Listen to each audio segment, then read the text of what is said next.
हाँ जी, नमस्ते सभी साथियों को। भाई आप सभी को पता है आज 28 तारीख थी। सीईटी पर जितने भी केसेस थे, मोस्टली 90% जो केसेस थे आज उन पर सुनवाई होनी थी। उसमें टीजीटी भी शामिल था। इसके अलावा ग्रुप डी में जो 5 नंबर है या जितने भी भर्तियों में एक्स्ट्रा नंबर जो है उन पर भी केसेस था। तो बहुत सारे वीडियोज़ में आपने भाई अलग अलग आधा आधे घंटे की, पौने पौने घंटे की लाइव वीडियो आपने देखी होगी। तो भाई क्या मैटर रहा, क्या नहीं रहा, सब कुछ आप उन सब का निचोड़ मैं आपको बहुत कम समय में समझाने वाला हूँ, कम समय में बताने वाला हूँ कि भाई क्या आज कोर्ट में रहा और क्या आगे होने वाला है, मेरा पॉइंट ऑफ व्यू क्या है। वैसे मैंने तो अपना ही बता दिया है। अब क्या हो सकता है, यहाँ से एक एक करके सभी मैटर पर बात करूँगा कि भाई आज कोर्ट में क्या रहा, किस मुद्दे पर क्या चर्चा हुई। तो सबसे मैं पहले चलता हूँ भाई 4 गुणा वाले मैटर पर। ठीक है, 4 गुणा वाले मैटर पर क्या हुआ।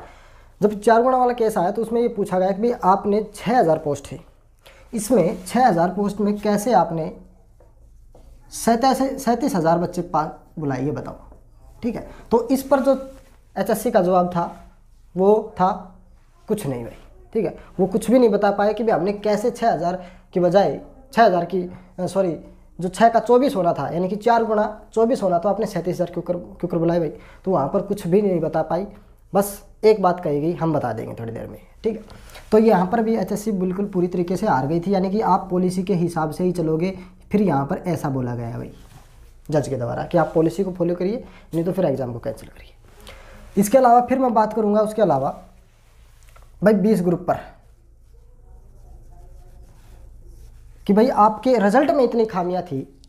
ठीक है, जो 20 ग्रुप का रिजल्ट आया था, टॉपर जो जिनके अच्छे मार्क्स थे, 10-10, 15-15 नंबर ऊपर थे कट ऑफ से, फिर भी आप उन बच्चों के रिजल्ट में नाम नहीं है। ठीक है, उनका कट ऑफ से ज़्यादा नंबर होने के कारण उनके डॉक्यूमेंट छुड़ा दिए गए हैं, पोर्टल में दिक्कत है, फिर भी आप उनका रिवाइज रिजल्ट जारी नहीं कर रहे।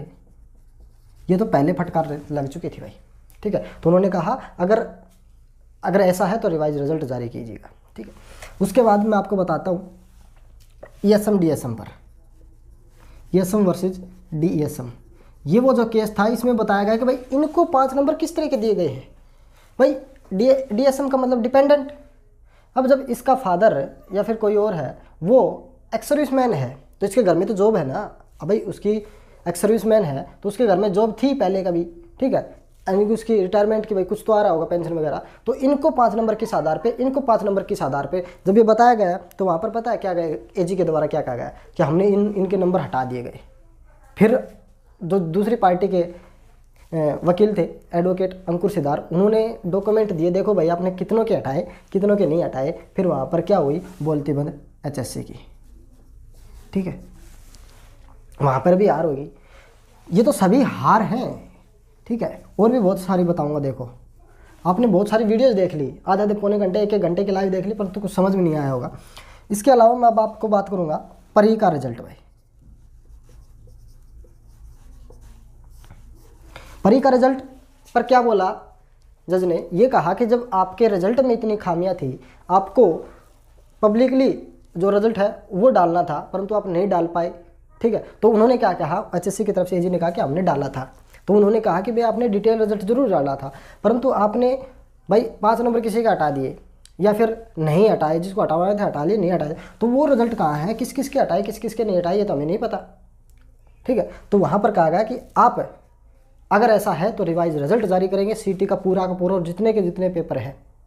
ठीक है, फॉर एग्जांपल 20 ग्रुप आपके बच सकते हैं, इसके अलावा जितने भी पेपर हैं उनके सभी के सभी दोबारा पेपर होंगे अगर ये रिजल्ट रिवाइज होता है। और पूरे चांस हैं, अभी तक 100% नहीं 101% कहूँगा भाई, दोबारा रिजल्ट डालना पड़ेगा सीटी का, इन्होंने परी का। इसके बाद जो फिर आया ट्रिपल पी का मामला भाई। ठीक है, यानी कि 5 नंबर वाला। भाई चलो ठीक है, वो तो बाद में बताऊँगा कि 5 नंबर पर क्या रहा। अभी कहा कि भाई ये जो 5 नंबर आपने दिए हैं किस आधार पर दिए गए हैं। तो एजी के द्वारा, एचएससी के द्वारा दलील दी गई कि हमने जो 5 नंबर हैं ट्रिपल पी के आधार पर दिए गए हैं। तो जज ने भाई तुरंत बता दिया।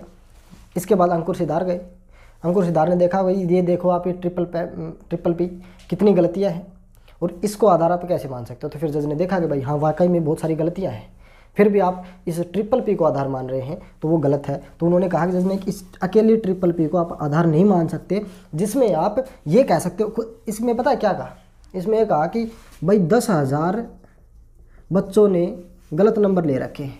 ये किसका कहना हुआ, ये कहना हुआ एचएससी का।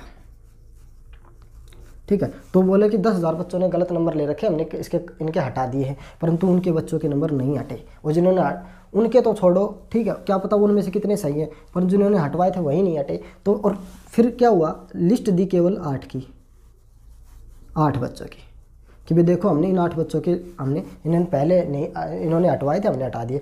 वहाँ पर फटकार लगी बहुत जोर की, ठीक है, जज ने लगाई वहाँ पर HSC को कि भाई जब आप ये कह रहे हैं कि 10,000 ने गलत ले रखे हैं और केवल आप 8 बच्चों का दे रहे हैं, उधर 250 बच्चों की अंकुर सिद्धार्थ ने लिस्ट दी थी भाई, ठीक है, 250 बच्चों की। ये देखिए भाई, 250 वो बच्चे हैं जिन्होंने नंबर हटवाए थे परंतु हटे नहीं है, ये गलत नंबर है, ठीक है। और फिर भी आप कह रहे हैं कि रिजल्ट रिवाइज नहीं करेंगे क्योंकि सिंगल बेंच ने रिजल्ट को वैसे ही कर दिया था, ठीक है। अब इसके बाद मामला आता है भाई आपका 5 नंबर वाला, दिख रहा होगा शायद आप सभी को, ठीक है। भाई 5 नंबर पर क्या रहा, 5 नंबर पर जब केस सुनवाई हुई तो डायरेक्ट वहाँ पर ये भाई एक बेंगलोर वाला मेथड करके नाम बोला था जज ने कि भाई आप तो ये बेंगलोर वाला मेथड है, ये बंद कर दो, ठीक है। मामला आप पहले ही किसी बच्चे को रेस में 5 नंबर आगे लेके जा रहे हैं तो एक के लिए रेस होगी 100 की, एक होगी 95 की, तो इसमें कैसा हुआ, क्या हुआ, ठीक है। आप पहले उसको 5 नंबर लेके कैसे उसको भी 5 नंबर आगे पहले क्यों कर रहे हो, ठीक है। प्योर मेरिट पे होनी चाहिए। यहाँ पर ये कहा गया कि प्योर मेरिट पे होगा। बहुत सारी अंकुर सिद्धार्थ ने जो राजस्थान वाला, तमिलनाडु वाला, सुप्रीम कोर्ट के बहुत सारी दलीलें वहाँ पर पेश की कि देखो ये जजमेंट है, और फिर भी इन्होंने 5 नंबर दिए गए जो कि गलत है। फिर वहाँ पर कहा गया कि आप ये नहीं कर सकते, प्योर मेरिट पे रिजल्ट बनाओ भाई फाइनल, ठीक है। यानी कि अब मामला ये है कि अगर सेम जज रहे ना, सेम ना, मेरी सुन लो, सेम जज रहे तो ये 5 नंबर बिल्कुल ख़त्म होने वाले भाई। अब 5 नंबर खत्म होंगे तो 56-57 आपका ऑटोमेटिकली खत्म, ये रिजल्ट रिवाइज होगा क्योंकि CT पर ही भी रिजल्ट रिवाइज करने को बोला है। अब वहाँ पर मैंने एक वीडियो में कुछ दिन पहले, 2 से 3 दिन पहले एक वीडियो बनाई थी, उस पर मैंने बोला था कि भाई अगर HSC को ये लगा कि हम हार रहे हैं तो गारंटी है, मैंने बोला था कि वो नेक्स्ट डेट के लिए जाएगी, और वैसा ही हुआ क्योंकि कल भी आ रही थी, आज भी आ रही है। तो उन्होंने कहा, क्या कहा कि हमें 1 सप्ताह का टाइम दे दो। तो इन्हें क्या मिला, 1 सप्ताह का टाइम दे दिया 6 मार्च। अब क्योंकि 56-57 वाले, अब मेरी सुन लो, 56-57 वाले अगर सेम जज रहे, भाई जज बदल जाए तो अलग बात है, क्योंकि जज बदल जाए तो फिर ये सारा मामला जो आज हुआ ये दोबारा से समझाना पड़ेगा, और उनकी क्या मानसिकता है इसके बारे में कुछ नहीं कह सकते क्योंकि अलग अलग जज की अलग अलग मानसिकता होती है। तो इन जज की जो 2 जज आज थे जो अब तक सुनते आ रहे हैं, अगर सेम जज रहे तो 56-57 कैंसिल होगा, 5 नंबर जो एक्स्ट्रा नंबर है 2.5 या 5 वो खत्म होने वाले भी, मैं आपको बताता हूँ।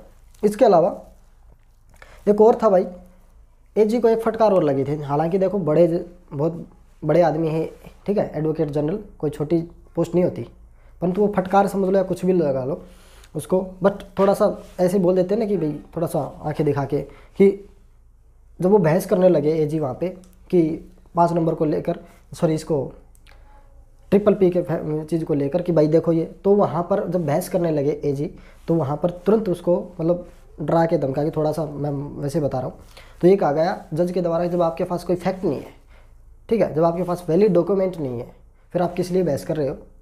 तो उन्होंने कहा, वो चुप हो गए यहाँ पे, तो उन्होंने कहा कि भाई 320 आर्टिकल पढ़ के आओ जाओ, ठीक है, ऐसा जज ने बोला था किसको, AG को, ठीक है। जब आपके पास वैलिड डॉक्यूमेंट नहीं है तो आप बहस नहीं कर सकते कोर्ट में। ये 320 जो आर्टिकल है उसका उल्लंघन है, ठीक है, 320 जो आर्टिकल है कोर्ट का उसमें का उल्लंघन बताया गया। तो कहा जी जाओ अपने को जो 320 आर्टिकल है वो पढ़ के आओ। तो आप देख सकते हैं ये मामला रहा। तो मैंने सभी को बता दिया है कि आपका 4 गुना वाला यहाँ पर भी हार हुई, 20 ग्रुप पर भी, ESM DSM पर भी, कि इनको 5 नंबर बिल्कुल भी नहीं दे सकते आप किसी भी हालत में। प्री रिवाइज रिजल्ट हो जो है आपका वो होना चाहिए, क्योंकि इसमें आपने बहुत सारे गलत नंबर दे रखे थे, आपने बच्चों ने किसी ने हटवाए तो आपने हटाए नहीं, तो किसी के वैसे ही तो जोड़ दिए, तो ये सब आपका रिवाइज रिजल्ट होगा। तो ये 56-57 ऑटोमेटिक कैंसिल हो जाएगा। और सेम जज रहे तो मैं गारंटी से कहता हूँ ये ऑटोमेटिक वैसे भी कैंसिल करेंगे, और 5 नंबर जो एक्स्ट्रा 5 नंबर हो, 2.5 नंबर वो भी खत्म है। आज की बता रहा हूँ, सेम जज की बता रहा हूँ मैं, जज की मानसिकताओं को देखकर, ठीक है। PPP को बिल्कुल गलत बताया है कि आप 5 नंबर PPP के माध्यम से बिल्कुल दे ही नहीं सकते। जब आप ये जब खुद ये कह रहे हो कि हमने 10,000 बच्चों को गलत नंबर दिए हैं, वो हटाने वाले हैं हम, तो फिर आप इसको कैसे गलत मान सकते हो, ना कैसे सही मान सकते हो PPP को, ठीक है। तो ये था भाई मामला आज का। कैसा लगा आप सभी को ये वीडियो, और जो चैनल पर नए हैं चैनल को सब्सक्राइब जरूर करना भाई। मिलते हैं नेक्स्ट वीडियो में, सभी का धन्यवाद।